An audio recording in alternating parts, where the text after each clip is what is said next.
Dana White just announced that RDR, Reinier de Ridder, is going to face Anthony Fluffy Hernandez in October. And man, October is going to be just an absolute banger. I'm excited to show you all the fights that are about to come up and give you some light predictions. But this is also really interesting. I mean, this basically sounds like a number one contenders fight after Nazardine Imavov and Caio Borralho figure out their number one contenders fight, and one of them goes and fights Hamzat. So middleweight division is super fun. In my opinion, these two, RDR versus Fluffy, is the real number one contenders fight because these are the two best grapplers in the division. And, loser's going to tap out most likely. Winner is going to get mauled by Hamzat anyway, based on recent experience. So, look, it's going to be fun. I do think if anyone in the division has the best chance to beat Hamzat, it's probably Caio or RDR in reality. Maybe Fluffy Hernandez could do something if his wrestling is good enough to stop Hamzat and just really wear him out and do what he did to Roman Dolidze. But after we saw what Hamzat did to DDP, good luck. Anyway, let's jump into the fights. I want to show you what's coming up. Let me go back to where I was at. I was first recording this with no microphone, so I was dumb. So we obviously just had DDP versus Hamzat Chimaev. Next up, we've got Johnny Walker versus Zhang Ming Yang coming up this weekend. I think Zhang Ming Yang's going to take this pretty easily. You got basically a first round finish galore versus Johnny Walker, who has had his chin cracked a bunch of times. We then get Nazardine Imavov versus Caio Borralho, like we were talking about a second ago. Honestly, I think Caio Borralho is going to win this. Nazardine Imavov, in my opinion, super overrated. I'll get more into that as we get closer to the fight. But then we have Diego Lopez versus Gene Silva in September. That's that UFC Mexico card that was meant to be a pay-per-view and is now just like a fight night. But this is going to be a banger, man. I'm leaning more towards Gene Silva because of momentum and just these fighting nerds are, destroying everyone. But either, Diego Lopez, how can you count him out? The only person he's really lost to recently is Volk, right? And I guess Movsar Evloev in the UFC before that. But either way, Diego Lopez versus Gene Silva is going to be an absolute banger. And then to cap off September, we get Carlos Olberg versus Dominic Reyes.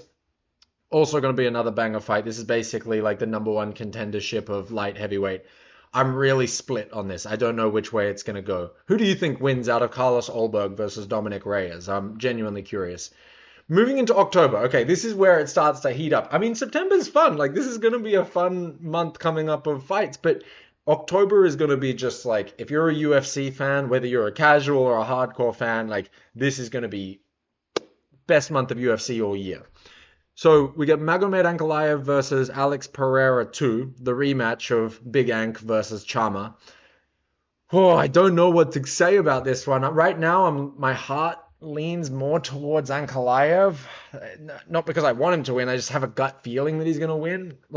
Maybe I should say my gut is leaning towards Ankalaev. My heart is leaning towards Pereira, right? I mean, I would love for Chama to get back in there, get that knockout, get his light heavyweight belt back. It's just much more fun to watch Pereira fight than it is to watch Ankalaev fight. Let's be real, right? We've also got another championship fight on that card, Merab Dvalishvili versus Corey Sandhagen. Sort of similar thing. My gut's telling me Merab because, how can you count out Merab at this point, especially after the two O'Malley fights? And O'Malley fight's quite similar to Corey in the stand-up. And do I really think that Corey Sandhagen has better wrestling than Merab? Probably not. But, Corey Sandhagen has more tools than O'Malley did, so there's a way that he can win that, and I would like to see Corey Sandhagen win the belt. He's an exciting fighter, and he's, one of the hardest workers in that division that's really fought everybody that's out there. We also get Yuri Prochazka versus Khalil Roundtree on this card, which is going to be just, that is two trucks crashing into each other at full speed. I can't wait to see that, man. And Abus versus Joe Pyfer, which will probably be Joe Pyfer just landing his Nagano 2 to take out Abus. I don't know if he's Southpaw or Orthodox. I think he's Orthodox. But anyway, moving on to Oliveira versus Fiziev. This is the UFC Rio card that everyone's clamoring for. So this is the second card in October. We get Charles Oliveira versus Rafael Fiziev. A lot of people have been talking about Charles Oliveira taking this fight too quickly.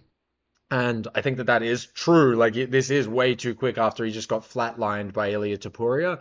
But he should win this. He's like easily the better fighter out of the two. Has way more experience, way more, way better striking, more powerful striking, better ground game. Rafael Fiziev could maybe catch Charles, but it'll be interesting to see how that goes. Vicente Luque versus Santiago Ponzinibbio, that'll be a fun one, but I'm really hoping that we get Carlos Prates versus either Leon Edwards or MVP on this card. You know, Carlos Prates called out Leon Edwards, but I doubt that Leon Edwards is going to take that fight. It seems like he just never really fights and really picks and chooses all of his fights. It was crazy that there was a time where Leon Edwards was actually signed to fight Hamzat.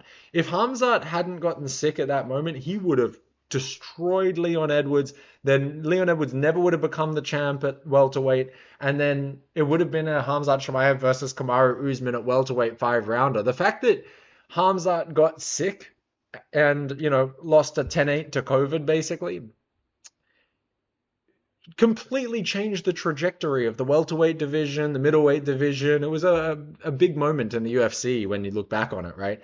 But I think what you might end up seeing here is Carlos Prates versus MVP. And if that fight comes into this card, that will be, whew, that'll be such a beautiful fight night. Moving on to the fight that just got announced, Reinier de Ridder versus Anthony Hernandez. Honestly, thank God that they did book this fight for this card, because other than that, this was looking like a very weak card up until this point. They also just announced Marlon Vera, like Cheeto versus Ayman Zahabi, which that will be an interesting fight as well to see how Zahabi deals at that top level. Both guys sort of start slow. Marlon Vera has more like that pace and cardio that he can put, but this is a 3-round fight, and I think Zahabi has better boxing, so that'll be interesting to see. And then we move into the real main event of October, UFC 321, where we get Tom Aspinall versus Cyril Gane. Please, Tom, you need to win this fight. Please, please, please, please win this fight. If Tom Aspinall loses to Cyril Gane, John Jones, you will not be able to go on Twitter without seeing John Jones just gloating for the next basically up until the White House card next year. I don't think that you're going to see a single Twitter post that's not John Jones talking crap. We'll also have Alexander Volkov versus Jailton Almeida, Alexander Rakic versus Azamat Murzakanov, Hamdi Abdelwahab versus Chris Barnett, Ikram Aliskerov versus the Iron Turtle, Park Jun-young. This is going to be a fun card. I think Hamzat was saying that he wants to get on this card, and if they could put Hamzat versus anyone, it doesn't need to be obviously either of those fights that just got announced. You could do Hamzat versus Strickland, especially because, I think he's Strickland suspended in the US or in Nevada, but I don't think that he's suspended in Abu Dhabi, which is where this fight will be. So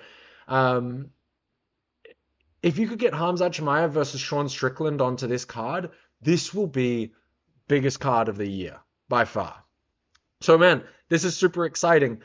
Going back to Reinier de Ridder versus Anthony Hernandez for a second, I want to make a sort of early prediction about this fight.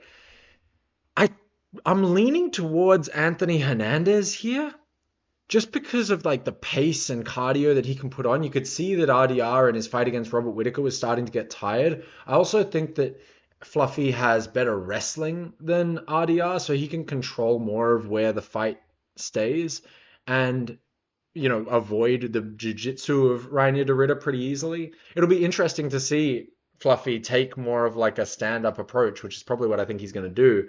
And I think his striking is just more crisp. It's like a lot of boxing, but like actually powerful boxing. And I think he can just put the pressure on RDR and really hurt him. But it's hard to count out RDR. He's only really lost to one guy. I know he has 2 losses on his record, but they're both to the same guy, undefeated in the UFC. He's fighting like crazy. Both of these guys are, pretty active, but this will be Reinier de Ridder's 5th fight in the year. So, I'm excited for this one, man. I'm leaning towards Anthony Hernandez, but honestly, this is a bit of a coin flip. Could see RDR throwing some of those knees. If he can get into the clinch, he could even like pull guard. Fluffy would probably be, more willing to stay on the ground with him. Oh man, it's gonna be fun. October's gonna be a blast, man. Like, which of these fights that we went over are you most excited to see? Is it? I don't think anyone's like most excited to see RDR versus Anthony Hernandez when you've got, Tom Aspinall versus Cyril Gahn. You've got, the rematch between Alex Pereira versus Magomed Ankalaev. You've got Merab Dvalishvili versus Corey Sandhagen. You've got Yuri Prohatska versus Khalil Roundtree. I mean, honestly, even if they do put the Hamzat fight on UFC 321, this UFC 320 card is pretty good. I know that we've all talked about like the cards earlier in the year. During the summer, it seemed like the UFC just completely forgot that they were meant to be promoting fights and started just promoting Terence Crawford versus Canelo Alvarez instead. But um, all in all, this has actually been a pretty good year. UFC 314 with Volk and everything like that. That was like a banger card. We've had the card just last weekend with Hamzat Chimaev versus DDP was an awesome card. Even though the main event was sort of boring, it was very impressive what Hamzat did, and all of the other fights on the main card were beautiful. So I'm excited. It seems like the UFC is back. We're back and having some great times. We're getting to watch good fights. There's big announcements. The one thing I would say is it would be nice to see some of these announcements come without it just being Dana talking like this to the camera. Like, I think that we could get a little bit more with the $7.7 billion that the UFC is taking home, and just like the ridiculous amount of staff and production value that they have. It's like, is the best that you can do to release a promo about a fight is like have Dana just like, oh yeah, so Fluffy Hernandez beat that Roman guy. Like, you forgot Roman Dolidze's name. I would show you, but I don't think that you care enough. If you want to see it, go check out how Dana announced the fights. He like literally forgot the guy who Fluffy just beat. Is this really the best that we can do promo wise for the UFC? I mean, come on.